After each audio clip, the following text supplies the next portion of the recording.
도쿄입니다. 오늘은 3주 동안 일본 사람들을 애타게 만들었던 교토 초등학생 실종 사건에 대해서 말씀드리려고 합니다.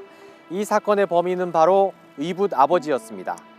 실종됐던 11살 유키군의 시신이 발견되면서 수사가 급물살을 탔고 결국 경찰이 계부를 추궁한 끝에 자백을 받아냈는데요. 사실 사건의 핵심 용의자가 계부라는 사실 말고는 밝혀진 게 없었습니다. 그래서 당시 남은 의문점을 크게 3가지로 정리했었는데요. 여기서 더 밝혀진 것과 여전히 궁금한 점에 대해 애프터팔 뉴스를 통해 말씀드리려고 합니다. 우선 사건 개요를 간단히 말씀드리겠습니다. 교토 난탄시에 살던 초등학교 5학년 유키군이 실종된 건 지난달 23일입니다. 마지막 목격자는 지난해 말 유키군의 친모와 재혼한 계부였습니다. 그는 실종 당일 오전 8시쯤 아이를 차에 태워 학교에 바래다 줬다고 진술했지만 유키군은 등교하지 않은 걸로 확인됐습니다. 실종 신고를 접수한 경찰은 3주간 인근 숲부터 호수 밑바닥까지 주변을 샅샅이 뒤졌습니다. 수색 작업에 투입된 경찰과 소방 인력은 1000명이 넘었습니다. 실종 엿새 뒤인 3월 29일 학교 서쪽 숲에서 먼저 책가방이 발견됐고 4월 12일엔 다른 곳에서 유키군이 신었던 운동화가 나왔습니다. 그리고 하루 뒤인 4월 13일 결국 안타깝게도 유키군의 시신이 발견됐습니다. 이틀 뒤 경찰은 유키군의 집을 압수수색했고 계부를 추궁한 끝에 자백을 받아냈습니다. 그는 사체 유기뿐 아니라 살해에도 관여했다고 진술했습니다.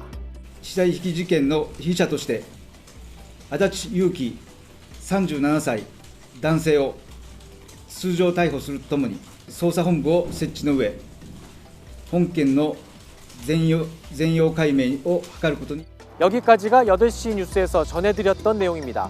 유키군의 시신이 발견되기 전 여러 번 옮겨진 이유, 살인 동기와 공범 유무, 사망 원인 등이 남은 의문점이라고 말씀드렸는데요. 이제부터 새로 드러난 사실을 하나씩 말씀드리겠습니다. 우선 경찰은 시신 발견 직후 정밀 부검을 실시했는데도 사망 원인을 특정할 수 없었다고 했습니다. 하지만 이후 계부를 체포해 조사하는 과정에서 목을 졸라 죽였다는 진술이 나왔습니다. 하지만 언제, 어디서 범행을 저질렀는지 구체적인 경위는 여전히 알려지지 않고 있습니다. 그런데 계부 체포 이틀 뒤 경찰이 자택 근처 공중화장실과 그 뒤쪽 개천을 조사하는 모습이 목격됐습니다. 관광버스 이용객들이 많이 사용하는 곳인데 밤에는 인적이 아예 없는 곳이라고 합니다.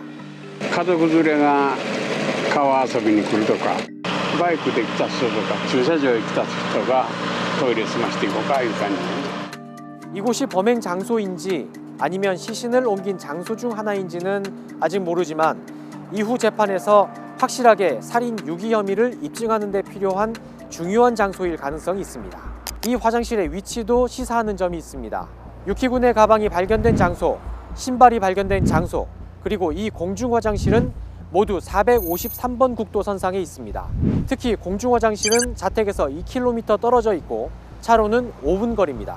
왜 유키군의 소지품이 여기저기 흩어져 있었는지 의문이었는데 계부가 수사에 혼선을 주기 위해 차로 이동하면서 각기 다른 곳에 버렸다는 추정에 무게가 실립니다.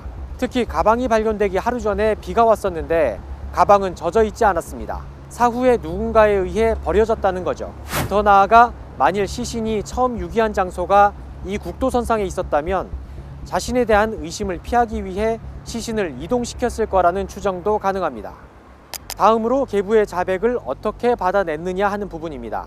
경찰은 계부의 휴대전화 위치 기록과 자동차의 블랙박스 등을 통해서 계부가 자백하기 전에 유키군의 소지품과 시신을 발견한 것으로 알려졌습니다.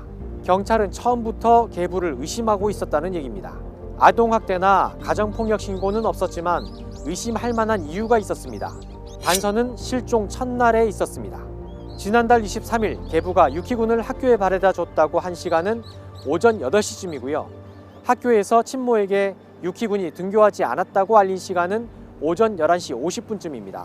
그런데 학교에서 이 사실을 친모에게 알리기 전에 계부가 자신의 지인에게 아이가 없어졌다고 전화를 했던 사실을 경찰이 알아낸 겁니다. 경찰이 차 블랙박스를 조사해보니 실종 당일 영상 일부가 삭제돼 있었고 계부가 자신의 휴대전화로 블랙박스 영상 녹화 중지 및 삭제 방법과 시신 유기 방법 등을 검색했던 사실도 추가로 확인됐습니다. 여기서 중요한 건 검색 시점과 범행 시점의 선후 관계가 될 것 같습니다. 만일 범행 전에 시신 유기 방법을 검색했다면 계획 범죄가 될 수 있고요. 검색 시점이 범행 이후라면 우발적인 범죄 가능성도 따져봐야 하기 때문입니다. 마지막으로 범행 동기입니다. 사건의 실체에 한 발씩 다가가고는 있지만 여전히 왜 유키군을 죽였는지 그 이유는 알려진 게 없습니다.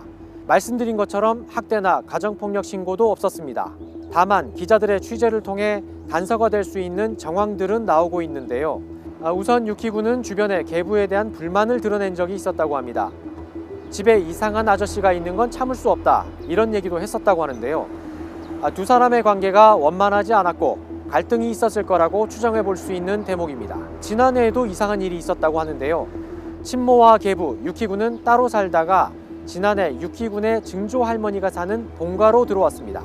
지난해 3월 3명이 따로 살던 아파트 호실에서 화재가 난 게 계기가 됐다고 하는데요. 당시 방화 여부는 밝혀진 게 없지만 그 집에서 아이를 꾸짖는 건지 소리치는 소리가 났었다.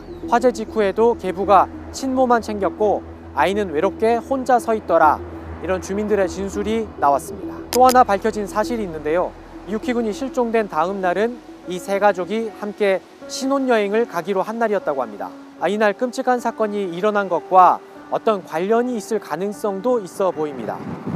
그동안 두 사람 사이에 어떤 일이 있었는지 정확한 진실은 유키군의 친모만 알고 있을 텐데요. 앞으로 경찰 조사에서 구체적인 사실이 밝혀질 것 같습니다. 시신이 발견된 장소 근처에는 학교 친구들과 학부모, 시민들이 올려둔 꽃들이 수북하게 쌓였습니다. 한 꽃다발에는 다시 태어나면 누구보다 행복해지길 이라고 적힌 리본이 달렸습니다. 채 꼽히지 못한 어린아이의 삶이 왜 이곳에서 멈춰야 했는지 의문이 남지 않는 수사가 이루어지길 바랍니다.